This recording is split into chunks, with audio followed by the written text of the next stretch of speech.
नमस्कार शेतकरी बंधूंनो, आज शुक्रवार 22 ऑगस्ट 2025। आज संपूर्ण महाराष्ट्रातच हळदीच्या दरात पुन्हा एकदा आपल्याला मोठी सुधारणा पाहायला मिळत आहे।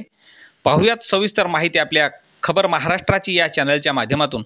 पण शेतकरी मित्रांनो, तुम्ही अजूनही आपल्या चॅनलला सबस्क्राइब केलं नसेल तर चॅनलला सबस्क्राइब करा, जेणेकरून शेतीविषयक सर्वच व्हिडिओ आपल्याला पाहायला मिळतील। तर शेतकरी मित्रांनो, पहिली बाजार समिती आहे हिंगोली। आवक आलेली आहे हळदीला 1700 क्विंटलची। कमीत कमी दर मिळाला 10,000 रुपये, सर्वसाधारण दर मिळाला 10,900 रुपये, तर जास्तीचा दर मिळाला 11,800 रुपये। पुढील बाजार समिती मुंबई। जबरदस्त आवक वाढलेली असून भावसुद्धा वाढलेला आहे। आवक आलेली आहे 130 क्विंटलची। कमीत कमी दर मिळालेला आहे 19,000 रुपये, सर्वसाधारण दर मिळाला 22,000 रुपये, तर जास्तीचा दर मिळाला 25,000 रुपये। पुढील बाजार समिती आहे सेनगाव। आवक आलेली आहे 260 क्विंटलची। कमीत कमी हळदीला दर मिळाला 10,500 रुपये, सर्वसाधारण दर मिळाला 11,000 रुपये, तर जास्तीचा दर मिळाला 11,750 रुपये। पुढील बाजार समिती आहे नांदेड। आवक आलेली आहे 707 क्विंटलची। कमीत कमी दर मिळाला 9,995 रुपये।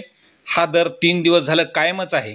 तर सर्वसाधारण दर मिळाला 11,200 रुपये, सर्वसाधारण दर मिळाला 11,795 रुपये। पुढील बाजार समिती आहे मुंबई पुन्हा। आवक आलेली आहे 55 क्विंटलची। कमीत कमी दर मिळाला 19,000 रुपये, सर्वसाधारण दर मिळाला 22,000 रुपये, तर जास्तीचा दर मिळाला 25,000 रुपये।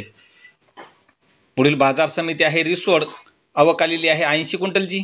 कमीत कमी दर मिळाला 10,300 रुपये, सर्वसाधारण दर मिळाला 10,588 रुपये, तर जास्तीचा दर मिळाला 10,877 रुपये। तर मित्रांनो, असेच बाजारभाव पाहण्यासाठी चॅनलला सबस्क्राइब करा। धन्यवाद।